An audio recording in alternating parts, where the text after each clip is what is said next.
This right here is a penguin. No, not that type of penguin. It's a switch.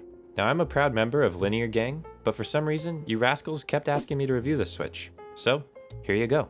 If you're one of the members of Tactile Gang and you're looking for an informed review, this ain't it, Chief. Go somewhere else. Now that I've successfully gotten rid of Tactile Gang, how's it going, Linear Gang? How's it going? Anyways, I'm Hipyo Tech, I just chugged a cup of coffee, and I'm here to tell you about these penguin switches from Kinetic Labs. Full disclosure here, Kinetic Labs is a sponsor, and they sent me these switches for free. If you want to buy these switches and support the channel, there's also an affiliate link in the description that gives me a kickback when you make a purchase with it. Disclosures aside though, they really don't care what I say about these, so I'm gonna give them a fair shot. In this video, I'm gonna be taking these bad boys apart, lubing them up with some carbon GS1 grease, and then putting them in an Idobao ID80 with GMK Pulse. Now you might be asking, oh, Hipyo, why are you lubing these up so fast? Well, we're gonna be talking about that right after this little clip.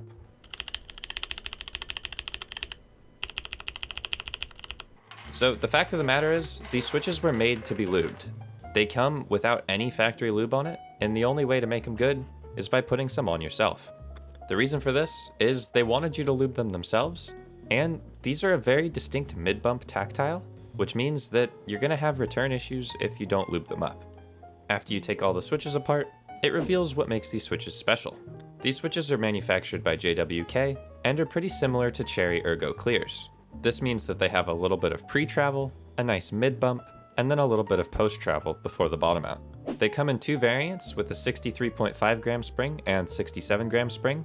However, Kinetic Labs recommends that you do not spring swap them below 63.5 at all. The reason for this is that any lighter spring won't have the strength to push the stem back up, and you'll have some interesting return issues. These switches also come with a bunch of 78 gram springs to use on your modifier keys like your spacebar and enter key. Now, I didn't personally find these necessary, but some people might prefer using these as it gives a better return on the big boy keys. Also, yeah, maybe my fingers are pretty weak. Oh, is it fun fact time? Oh, I guess it's fun fact time. So these guys are based on little penguins, which are a cute blue breed of penguins. Kinetic Labs said this wasn't important, but I think this is very important. Very. So the pricing scheme for these bad boys is a little bit interesting. If you buy 70 of them, it's gonna run you $44.10. And if you buy 90 of them, it's gonna cost you $54.90. These switches also come with a cute little PSA. This note says, lube the legs of the stems, don't spring swap below 63.5 grams, you can use a heavier spring on the mods, and switch films aren't needed. I like that part. Now what are we doing here, you might ask? Yeah, we're bag lubing the springs. I'm very lazy. This is what we do here on the Hipyo Tech YouTube channel. We bag lube springs. I've documented this process quite a few times, but essentially I use some super lube oil and I go shake, shake, shake, shake, shake, shake, and then massage, massage, massage, massage, massage. After that's done, we pour them out on a little tray, and we're gonna have to detangle those later, but not think about that. To lube these little penguins, I used Kinetic Labs Carbon GS1 grease. This is a very thin, semi-liquid grease that's rather easy to spread, and they recommend it for using on tactile switches or switches that have been factory lubed. To me, this lube feels a little bit thinner than Tribosis 3203, which is the standard tactile recommendation. To figure out what I liked best for these switches, I experimented with applying a little amount of lube, a medium amount of lube, and a lot of amount of lube.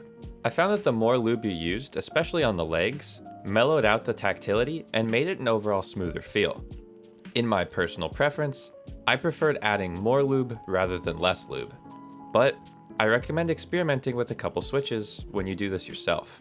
Now this is pretty standard lubing protocol here, and keep in mind I was doing this through a viewfinder, so it's not the best. Essentially what I do here is 3 passes on one slider, flip the brush, 3 passes on the other, then I go around the world, and in the hole.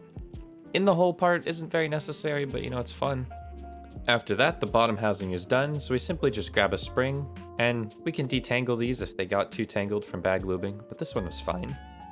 Well, we had a little bit of trouble putting it down here, oopsie. And after that, we are ready to get our stem on our stem holder, and put a little bit of lube back on our brush for round 2. As you can see here, it's really liquidy, and I kind of just made like a public pool to dip my brush in. Then what makes this tactile switch unique is they recommend lubing the legs. So I gave all of the high contact points on this brush a very hearty coating of lube. Lubing the legs definitely reduces the tactility, but using a thinner lube like this makes it so it's not very noticeable, and it makes it a very smooth transition between the tactile bump and the pre and post travel. I tried not lubing the legs for a couple switches, and it just made it feel a bit scratchier and not very satisfying, so I definitely recommend doing that when you use these switches. So then let's plop our little stem down, grab our top housing, and we're done. I tend not to lube top housings, I don't feel it's that useful, but if you do that, then go for it, have some fun. And just like that, all of the switches are lubed. Well, it wasn't just like that, it definitely took a couple hours. Well, we can't really use these switches without a board, right? Because some of you rascals tend to call me Senpai Idobao, I've decided to use my Idobao ID80 for this build. I found that tactiles are more suitable for a stiffer plate, so I'm going to be using this, which has an integrated plate, and Duroc V2 stabilizers that I've lubed myself. Not very well though. I'll save you guys some trouble here, I'll pull out my magic spell again. I'll hit them with a little bit of bada bing bada boom. Switches are in, of course, here we go. Make sure when you're putting in any switches, you don't bend those there pins. So I'll just take a second to appreciate how cute these are. If you're building any blue-based build, or Arctic-based build, these look really nice. Granted, you won't really ever see them, but man, they look nice. To pair with this build, I decided to buy some GMK Pulse from drop.com. Now, these were in stock, which made me very, very happy, as I didn't have to wait the typical 6 months to a year of lead time for a GMK set. Pretty good. In typical GMK fashion, though, the trays suck, and apparently silverfish like to eat these? That scares me. The set was made by Mito, and it's definitely one of my favorite colorways. I might be using this in some more builds in the future. For some reason my magic spell malfunctioned here, and the keycaps are just magically on. But I hope you appreciate this build. I think these look super sleek, and they match the switches under the build, even though you can't even see them. Next, I'm going to give you just a little bit of a sound test, but this isn't representative of the Switch itself, just this particular build. You guys just like sound tests.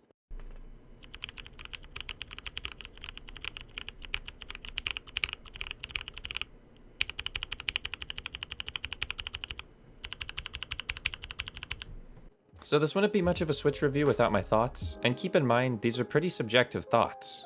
I've tried these switches on one particular board with one particular lube, and one particular spring weight. For not having much tactile experience, I think these feel pretty nice.